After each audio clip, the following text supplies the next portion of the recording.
Welcome to the Deep Dive. You wanted to know about the cybersecurity threats coming up, and you give us a great place to start the Red Canary 2025 Threat Detection Report. Almost 93,000 threats in 2024 alone. That's a third more than the year before, and businesses in every industry were hit. So let's dive right in. What really stood out to you, and what should our listeners be most worried about? What's really interesting is that it's not just about stopping malware anymore. The report shows a huge shift toward attacks that target people and take advantage of how much we rely on cloud services. Like when someone's identity is compromised, and that gives hackers access to a whole company's cloud. Or those phishing scams that trick employees into giving up sensitive data. Exactly. So it's not enough to have antivirus on your computer anymore. Yeah. We have to understand this whole new landscape. And speaking of landscapes, Red Canary actually ranks the top 10 threats they saw based on how much they impacted their customers. Can we go over some of those? Sure.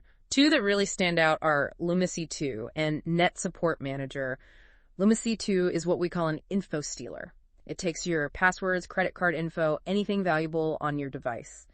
What's really interesting is that it's part of this growing trend of malware as a service. Malware as a service. That sounds scary. Like ordering takeout, but for digital destruction. It is kind of like that criminals can basically subscribe to a service that gives them ready-made malware, like Lumacy 2. It makes it much easier to become a cyber criminal. And then there's Net Support Manager. It's actually a legitimate remote access tool, but hackers love it because it gives them a way to stay in a system even after they've compromised it. So even if you kick them out the front door, they've got a secret back entrance thanks to Net Support Manager. Exactly. And it's often a key tool in ransomware attacks. Ransomware? That's still a huge problem. They lock up your files and hold them hostage until you pay up. What's new with that? It's changing. Attacks are getting more sophisticated and the ransoms are getting bigger. The report emphasizes how important it is to detect what they call ransomware precursors. These are things that happen before the ransomware is actually used, like when hackers gain access to your network or steal credentials. So it's like spotting the warning signs before the storm hits. What are some things people should watch out for?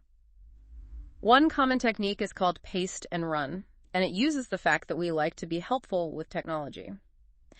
Imagine you're trying to book a flight online, and a website gives you an error message. It asks you to copy and paste some code into a box to fix it. Seems pretty harmless, right? Yeah, I can see myself doing that. You just want to get that flight booked. But what you might actually be doing is running malicious code that gives hackers access to your system. It's a very clever way to exploit our trust. And this technique is often used to deliver stealers like Lumacy 2, which sets the stage for a possible ransomware attack later on. So how do we protect ourselves from these sneaky tactics? It sounds like we need to be a lot more suspicious of everything online now. Being cautious is definitely important. Don't just copy and paste code from websites, especially if it seems out of place.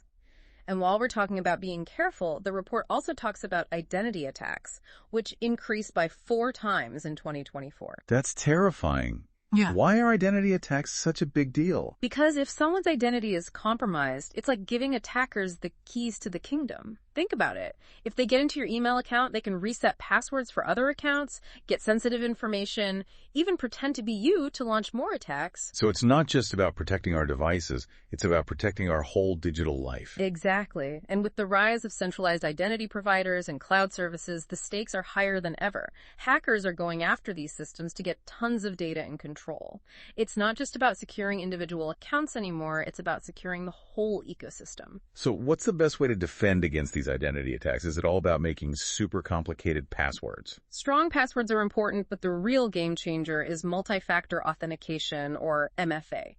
Okay, can you explain what MFA is and why it's so important? It's basically an extra layer of security. It makes you prove who you are using something you have, like your phone, in addition to something, like your password. Even if a hacker gets your password, they still can't get into your account without that second thing. That makes sense. So it's like having 2 locks on your digital door. Exactly. And it's becoming more and more important in today's world.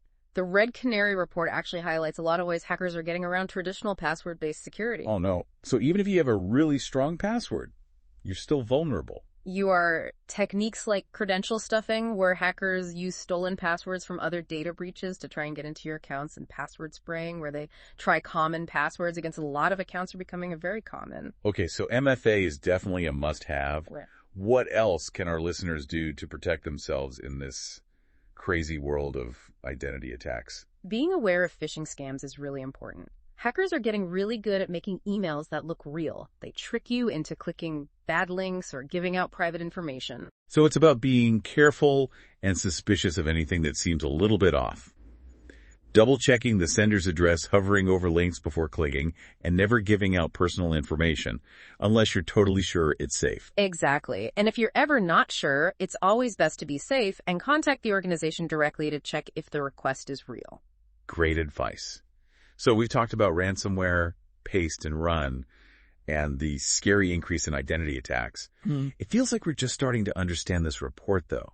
What other cyber nightmares should we know about? Well, one area that deserves a lot more attention is the cloud.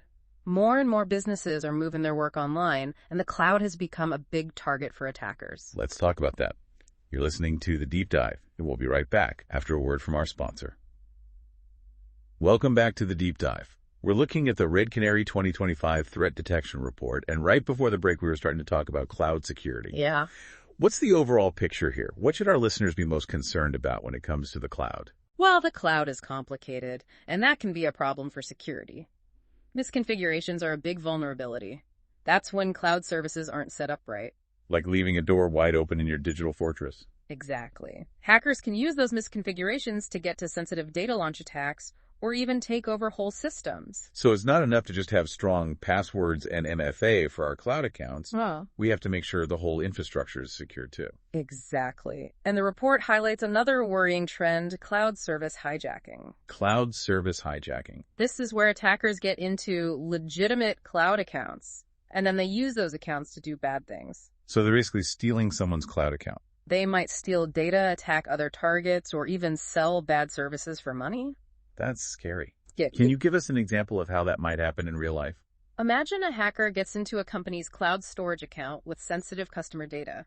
They could then sell that data on the dark web or use it for phishing attacks against those customers. So they could use that stolen data to target the customers whose data was stolen. Exactly. Or they could hijack a powerful AI service like a large language model and use it to spread misinformation or create harmful content. Wow. So it's like a puppet master pulling the strings from behind the scenes, using someone else's account. So how do we stop this kind of attack? It seems like it would be hard to detect. It can be tricky, which is why it's so important to take security measures ahead of time. Regularly checking and auditing your cloud security settings is crucial. So we have to go in and actually look at those settings and not just assume everything is fine. You got it. Make sure you have good access controls in place so you're limiting who can see and use what data and services.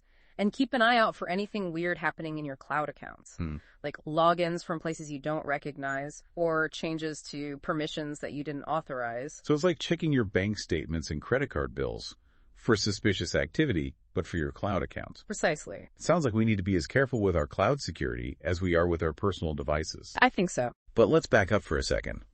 We've been talking a lot about specific threats and attacks, but the report also lists the top 10 attack techniques based on how often Red Canary found them. I'm curious about those because it might show us the bigger trends. Absolutely. It's helpful to know not just what attackers are using, but how they're using it. And what's interesting is that some of the most common techniques are surprisingly basic. Really? So it's not all about super sophisticated hacking tools? Yeah, those exist, but a lot of cyber attacks actually rely on simple vulnerabilities and tools that are easy to get. For example, Windows Command Shell. The good old command prompt is still a top technique. You mean that black screen with the blinking cursor? That's the one. But for hackers, it's a powerful tool. They can use it to run commands, download malware, move around a network, all sorts of bad things. That's like a Swiss Army knife for cyber criminals. That's a great way to put it. And because it's already built in, it's often not checked as closely by security software, so attackers can use it without being noticed. So it's about using everyday tools in ways they weren't meant for. What other simple but effective techniques are there? Email forwarding rules are another classic. Attackers can set those up to secretly get copies of important emails or redirect incoming messages to their own accounts. So they're spying on your emails. Basically. And then there's PowerShell, a scripting language that comes with Windows. It's a powerful tool for system administrators, but hackers can use it too. They can use it to automate tasks, download malware, run bad code. The possibilities are pretty much endless. So PowerShell could be used for good or bad. Exactly. And it shows that security isn't just about blocking threats from outside. It's about managing and watching the tools and technologies we already use. That makes sense. What else is on this top 10 list of attack techniques? Anything surprising? Modify registry always stands out to me. The Windows registry is a database that has configuration settings for the operating system and apps. Attackers can change those settings to stay in the system, control how it acts, and even turn off security features. So it's like they're messing with the controls of your computer to make it do what they want. Exactly. And service execution is another big one. Attackers can create services that run in the background without you knowing. This lets them stay in the system even after you restart it. It's like planting a bomb that goes off even after you try to disarm it. A chilling but accurate way to describe it. And we can't forget about ingress tool transfer, which is basically just downloading malware. Whether it's through phishing emails, bad websites, or infected software downloads, getting those bad tools onto a victim's computer is the first step in most attacks. So they're always finding new ways to sneak those malicious files past our defenses. Yep. And the techniques they use are always changing. The report even mentions a technique that's getting more popular called cloud service hijacking. It's a little more advanced, but basically attackers break into real cloud accounts and use those accounts to launch more attacks or even sell malicious services. So they're like setting up shop in someone else's store, using their stuff and reputation to do bad things. You got it. And it shows that as we use the cloud more and more, we need to be just as careful about securing those environments as we are about protecting our own devices. Okay, so we've covered a lot of ground. We've talked about how ransomware tactics are changing the dangers of paste and run, the growing threat of identity attacks, how important cloud security is, and the top techniques hackers are using to cause chaos online. But there's one more thing I want to talk about before we finish this deep dive. Those color bird threats you mentioned earlier. Oh, yeah. They sound interesting and maybe a little less scary than everything else we've been talking about. They are pretty fascinating.